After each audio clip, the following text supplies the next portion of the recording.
This video is going to be a film study look at Mark Andrews' first quarter touchdown in the Ravens' 24-19 loss to the Eagles in Week 13. Of course, this touchdown catch, first of all, beautiful throw by Lamar Jackson, kind of over the top of defenders, giving Mark Andrews a chance to high point it like you see in the front picture here.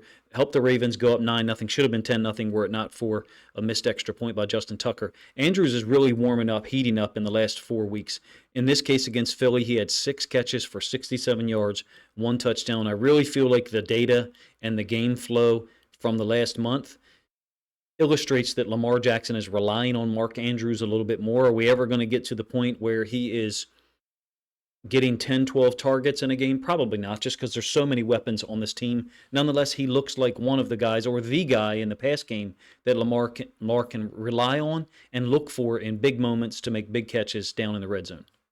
We'll get the film started here, and we're going to show the touchdown here initially, and then I'll go through a couple of other plays from the game that illustrate his effectiveness. Like I said, it's first quarter. The Ravens are already up 3-0, and it's 22 personnel.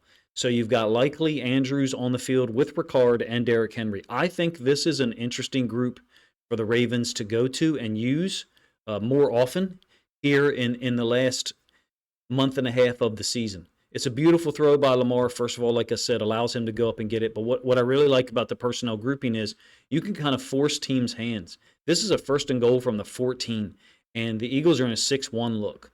Now, personnel-wise, it's still their 3-4 base. This is an edge defender.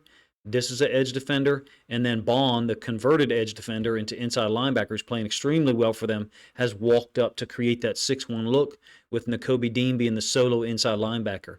And I think it puts a lot of conflict on Dean as the solo inside linebacker. You'll get the end zone angle of this one here in a moment. A great catch by Mark Andrews going up and spearing it. I think you have to give credit to the Eagles for making contact with receivers downfield.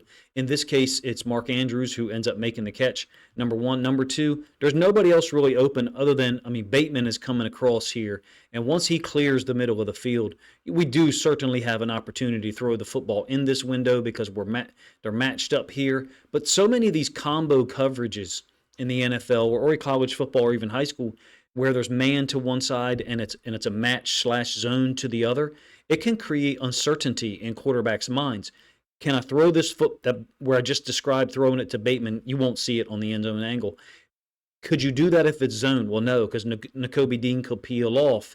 He appears to be matching Derrick Henry. It's easy for us to say that while we're watching it, but nonetheless, there is a window here to throw it to Bateman, but it's a great decision by Lamar to give Andrews an opportunity to catch the football. A larger point probably is, who does Lamar trust to go up and get that ball at this point in 2024? Really, the only answer is Mark Andrews. So it's a good thing that Andrews is playing well. Get a real nice view of the 6-1 look that I'm talking about. Now, you don't see the 2 edge defenders, but you see the 4 interior linemen. This guy being an edge defender. They've walked up Bond outside off screen to our right. Another edge defender off screen outside to our left. You can see how isolated Nakobe Dean is. He absolutely standing still. Matches Henry. You don't see it. We can't see it, but Bateman is running across here, the bottom of the screen, off screen to underneath of us. Lamar is directing traffic. I think he was telling Bateman to get out of the way. I could be wrong. It's right here. Or maybe it's Flowers he's telling to get out of the way. Ricard, perhaps. But in any case, Andrews goes up and high points it. It seems to me that he's had 4 of these catches this year, maybe not in that much traffic, but where he goes up to high point the football and looks really clean. From a statistical standpoint, in the last 4 weeks, Andrews has had 19 catches on 22 targets. That's significant, if you ask me, because it's over 5 targets per game, number one. Number two, it now has pushed him to 84% catch percentage on the season. Of course, his highest ever. I do think there's some opportunity there for us to force feed him a little bit more often, particularly on play action. This is not play action. You'll get one of those here in a moment after this play. This is the third quarter. Eagles are still only up 14-12. This is the first drive of the third quarter. In fact, Tucker's first field goal miss. You saw Andrews tightly aligned to the top. Eagles are dropping out the inside linebacker, Nakobe Dean. And Lamar is going to step up in the pocket. Beautiful throw to Andrews. Again, a high point. In this case, 23-yard gain, I believe, but it definitely gives us the first down.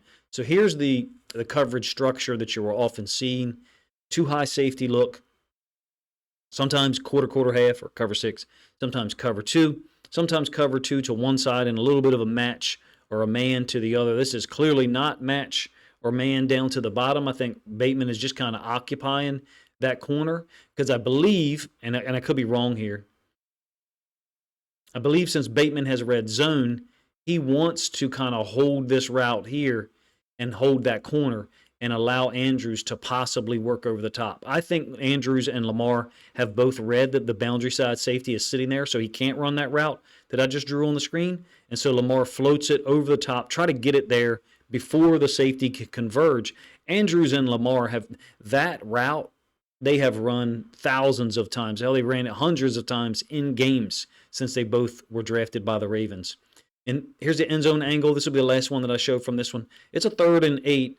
The Eagles, as we know, only rushed 4 for most of the night, still able to get tremendous amount of pressure. They outmatched our offensive line. I don't know that it's even worth talking about at this point. We've got 1, maybe 2 guys that are playing at offensive line that just can't match up with this kind of athleticism. But they threaten the 5-man blitz. Dean is going to drop out of there. And Lamar is going to have to step up because Stanley is beat off the left side.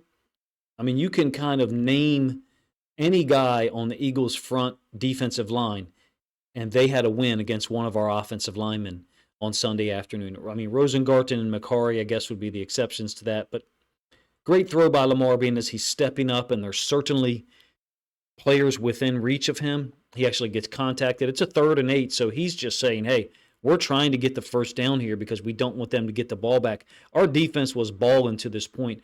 Anything that we had done offensively to get points would have drastically changed the tone and tenor of this game, in my opinion. Am I running down the Eagles or saying they're not a really good football team? No.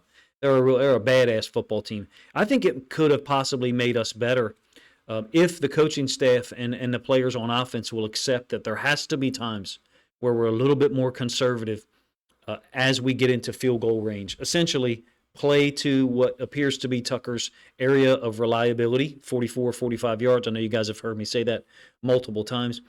That's part of the field, middle of the field. Andrews has done a ton of work in his career with Lamar. We know that. We worried for a period of time, was Andrews no longer capable of dominating that space? He has in the last 4 weeks. Again, 19 catches in the last 4 weeks on 22 targets, 84% catch percentage for the year, 3 touchdowns in the last 4 weeks, one of which was against the Eagles on really a highlight reel play, if you ask me. Andrews, during that stretch, also has 2 quarterback sneaks on 4th down, tight end sneaks, essentially. I think we can rely on him more based on not just the stats and the data, but based upon the film that there is that's out there, especially if we're able to get Lamar time to throw the football in a reliable manner. I think Lamar has shown in 2024, if he's able to have time, he's really going to carve defenses up.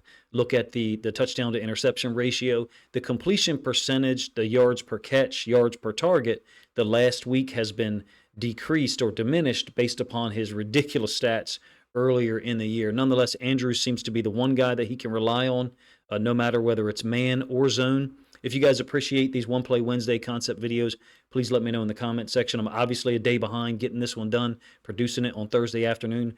Ridiculously busy week for me. I do enjoy putting out the One Play Wednesday concept videos. I'll try to get one more finished on the defensive side of the ball about Ardarius Washington before trying to scout and chart the Lions game Thursday night. Appreciate you guys' time. If you think other Ravens fans would enjoy this film study look at Mark Andrews' touchdown catch and some of his impact in Sunday's 24-19 loss to the Eagles, please consider grabbing a link to this video, sharing out on social media to help this content get more reach.